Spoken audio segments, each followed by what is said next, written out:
Okay folks, we're putting in a timeless fence post, and we've dug down about 2 feet over here.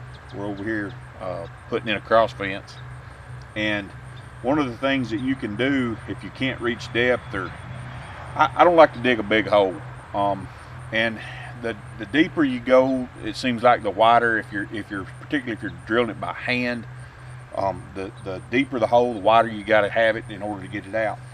So what I like to do with my handheld augers, dig down about 2 feet, and then with these timeless posts, when you're building your corner, or you're building, this is the end assembly, I'll cut an angle on this, and I'll drive it that last 6 inches. That allows me to take and work around it, and I don't have to sit there and hold it. Once I get it on my line, I can just drive it in on my line, and then I can put concrete in it or tamp it in, however you're going to do it. So I've cut about a 60. I've got about a 60-degree angle here marked on this, and I'm just going to use a skill saw. I'm going to cut that 60-degree angle, and then I'm going to drive it to the full depth of 30 inches. So my hole's about 2 feet, so I'm going to drive it this distance between 2 foot and 30 inches into the ground, and that's going to make it stout and sturdy while I'm taking and putting concrete around it and that sort of thing. So this will really help you. You can drive these in if you cut angle on.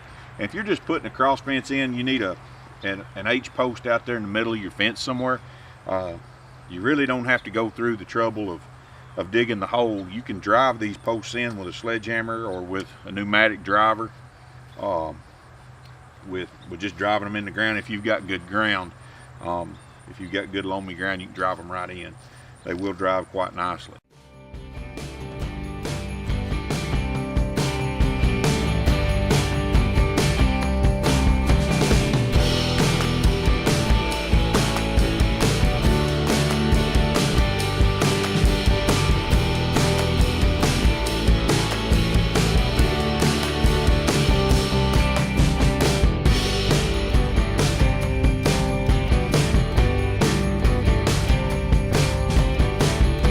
You end up with just a spike on the end of your H post.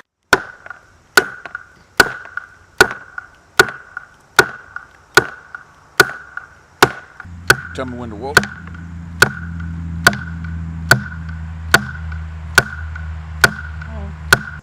We're building an A-frame end assembly here on this cross fence, and I'm marking my hole down here for where it's got to go in the ground, and what I like to do is I like to come down about the 6th hole.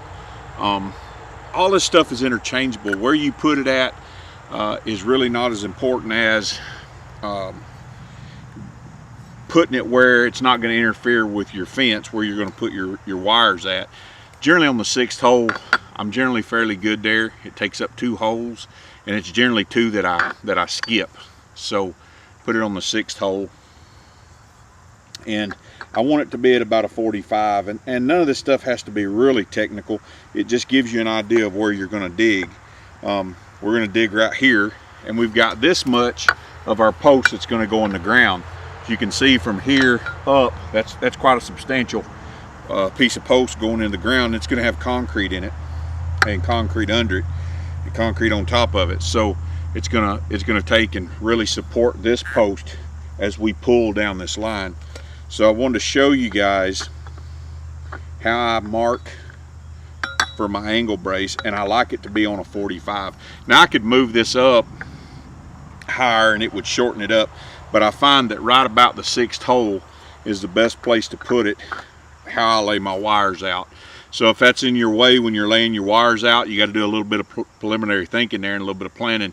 You can change it around a little bit. You can move it up a little higher or a little lower. If you happen to encounter an obstruction in the ground on this end, down here at the foot, you can change, if you need to shorten it up or if you need to lengthen it out, you could. It all depends upon how good your ground is.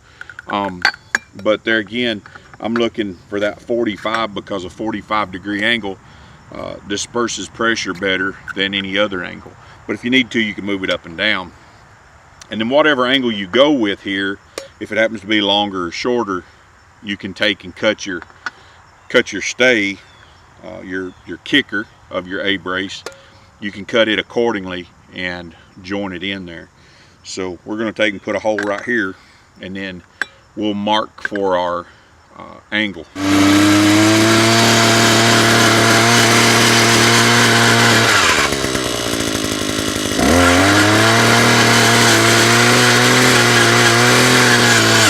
When we're building our end assembly, I wanted to do this as an example.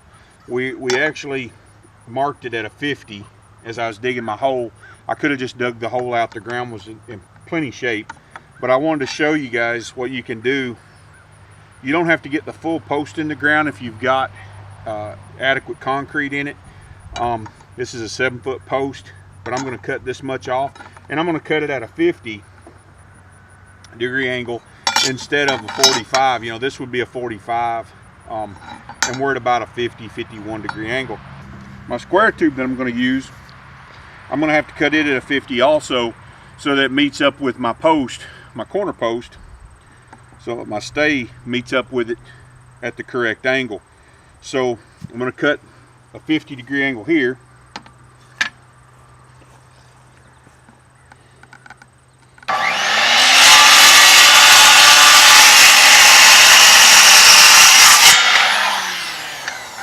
And then I'm going to cut a 50-degree angle on here.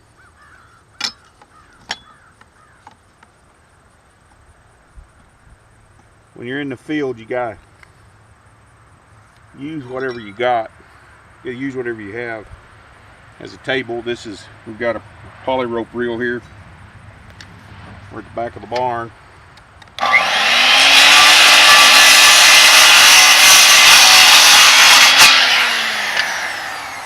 So what I'm going to do is I'm going to measure here real quick, and this is how much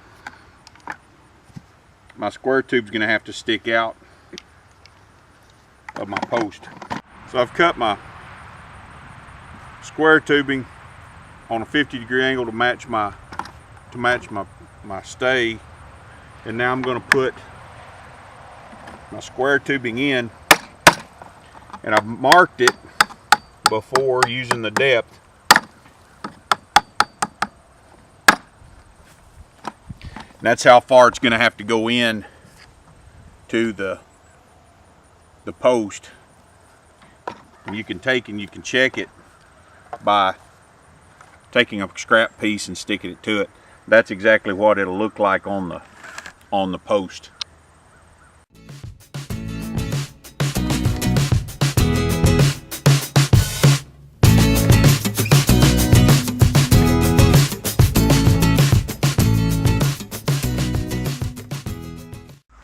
All right, we've got this stay. We've got our square tube in, which is about 8 inches long. Drilled our 2 holes in it. We're marked on our 6th hole. Our hole's a little bit big. We're going to just take and put this together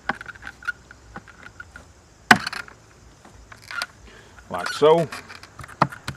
Our hole's a little bit big, so what we want to do is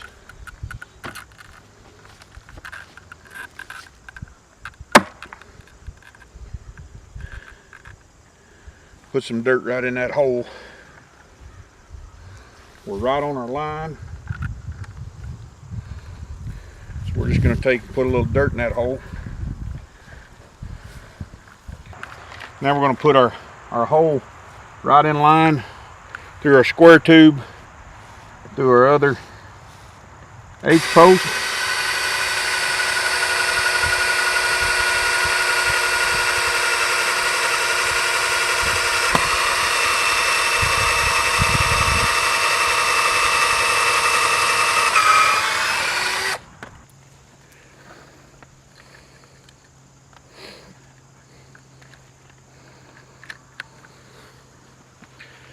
We'll just tighten this bolt up.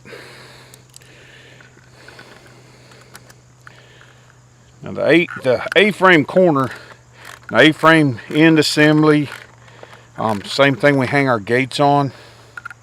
This is all a do-it-yourself kit. But if you're used to cutting angles and you're used to putting stuff together, then you can do it without too much trouble. You have that level. So what we're going to do here is we're going to make sure we're level, and we may kick it back just a little bit past.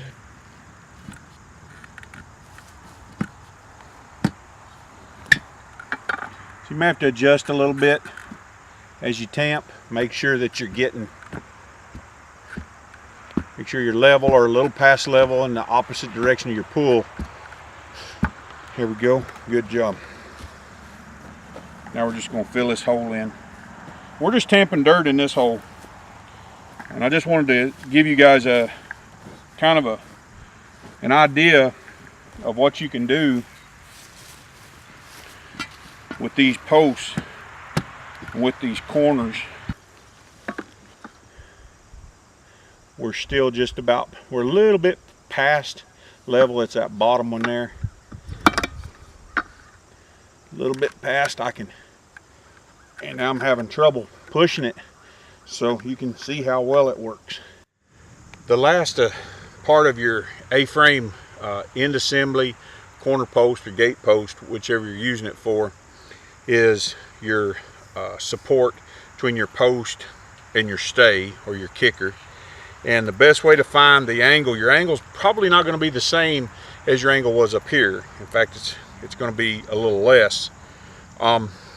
What I do, you can see here I've marked this. I've made several marks trying to get it just exactly right. But before you put your support in, you want to throw your level up, get it there level, and that's where my support's going to be. And I just want to make some small marks. You don't have to use a Sharpie. I did that today just so you guys could see. But what I'm looking for is a level line across through there. Then I take my tri-square and I place it on my mark and I pull it down to my level mark. And that gives me, it's about a 41-degree angle, which is what I cut on my support tube. So that's what the angle that I would cut on my support tube, so that it comes together with my stay.